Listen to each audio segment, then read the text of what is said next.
Et on en vient au reste de l'actualité internationale avec l'ancien maire de New York, Michael Bloomberg, qui envisage de se lancer dans la course à la présidentielle américaine. Les cartes vont-elles être redistribuées? Avec nous, David Benaïm, bonjour depuis New York. Pourquoi Michael Bloomberg envisage-t-il de se présenter? Est-ce qu'il a ses chances? Pour l'instant, on parle au conditionnel, Julien, mais Bloomberg a émis plusieurs fois l'idée de se présenter à la présidentielle, en 2004 face à George W. Bush et plus récemment en 2008 alors qu'il était toujours maire de New York. Le parcours de ce milliardaire célibataire est assez unique.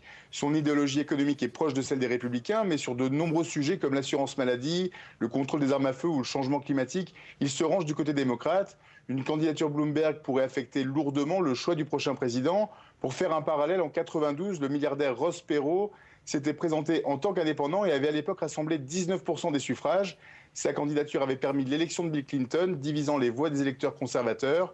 Sur une élection aussi sensible et imprévisible que celle que nous vivons aujourd'hui, Bloomberg a de fortes chances de créer la surprise, voire de l'emporter en fonction de sa compétition. Qu'est-ce que sa candidature dit des autres candidats déjà déclarés qu'ils ne sont pas au niveau? Les autres candidats, c'est exactement la raison pour laquelle Bloomberg envisage une candidature. Alors, d'un côté, vous avez Hillary Clinton qui est en position de faiblesse, alors que sur le papier, elle devrait dominer les sondages face à son rival. Et côté républicain, avec une nomination Trump de plus en plus envisageable, c'est le désert des intentions de vote pour tous les candidats du centre droit. Bloomberg y voit une opportunité de récupérer les voix des républicains modérés et des démocrates qui ne se reconnaîtraient pas dans une candidature du socialiste Bernie Sanders. Et il serait prêt à dépenser jusqu'à $1 milliard de sa fortune personnelle pour supporter cette campagne.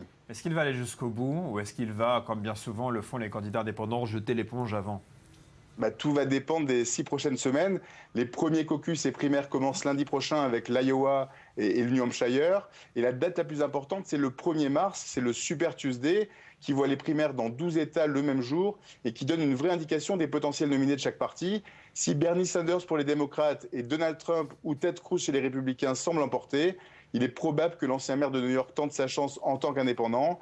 Michael Bloomberg a légalement jusqu'à fin mars pour se décider s'il veut figurer sur les bulletins de vote des 50 États le jour d'élection présidentielle, le 8 novembre prochain. David, une dernière question. Vous avez bravé la tempête ces derniers jours pour E24 News. Vous étiez sous la neige. Où en est la météo dehors à présent? C'est beau, il fait très froid, il fait à peu près moins 9 degrés en ce moment. Toutes les rues sont dégagées, on revit. Normalement, on devrait avoir un lundi normal.